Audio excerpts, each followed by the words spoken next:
Good afternoon everyone. तुम्ही रस्ता बघून विचार करतच असाल की ही लोक कुठे चालले. तर आज आम्ही जातो आहेत पळणीवर म्हणजे गावामध्ये पहिला नदीवरनं पाणी आणत होते. आता सगळीकडे घरोघरी नळ वगैरे आलेले आहेत, त्यामुळे जाणं सगळ्यांनी बहुतेकांनी कमी केलं आहे.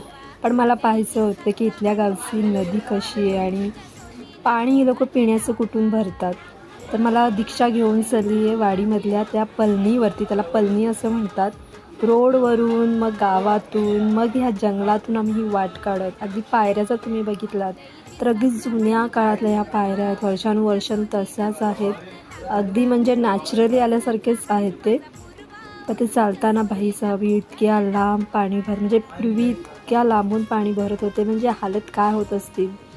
पण आता ठीक आहे, घराघरात नळ आलेले आहेत, पण नळात आलेल्या पाण्याची आणि नदीवरून आणलेल्या या पिण्याच्या पाण्याची चव वेगळीच आहे.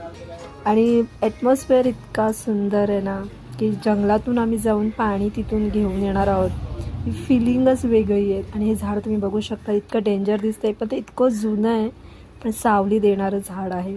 आणि हे आहे जिथे मी तुम्हाला सांगत होते की पिण्याचं पाणी या दगडातून अगदी असं वाटतं कोरीव काम करून हे पाणी येते, पण ते ऑटोमॅटिक झालेलं आहेत. आता हे पाण्याची जो फोर्स आहे ना, फार तुम्हाला कमी दिसत असेल, पण एरवी हे म्हणे खूप मोठा, म्हणजे मोठ्या आकारानेच त्याची पाणी वाहतं. आणि इतकं थंडगार आणि इतकं गोड पाणी लागत होतं ना, हे मला भारी म्हणजे भारी मजा येत होती. मी इथे पूर्ण शूट करते बाकीचं ॲटमॉस्फिअर, पण इथे दीक्षा बघा, तिला चान्स मिळाला आहे मासे पकडायचा. ती छोटे छोटे मासे तलावासाठी गोळा करत होती आणि ती दाखवते.